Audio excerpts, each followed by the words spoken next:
So this is the ancient drill used during the time of Jesus in the first century BC, right? May I have your name? I'm Joseph. This is Joseph, and I'm Joseph too, but Spanish, Jose. So this is how it goes. You hold this really firmly and jerk this thing. Oh. Joseph, how can I do it? Just move your wrist. You just move my wrist. Magpapaulit ako dito. Okay, I'm doing it. I'm drilling it. Oh, it's not moving. It is moving. Joseph, can you show us how to do it? This is how to do it.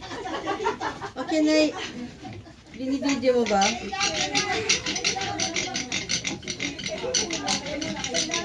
Drilling in the ancient time.